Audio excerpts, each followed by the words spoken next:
All right, guys, what do tournament directors do on a rainy, wet Saturday on the Shenandoah River when they're not scoring all those fish that you guys are catching? The tournament director decides to go ahead on this rainy day for the Smalley Chaser River Bassin Series to go ahead and make some soup for the boys for when they get back to the house. Get that chicken noodle.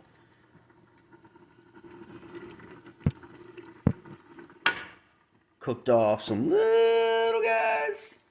Little.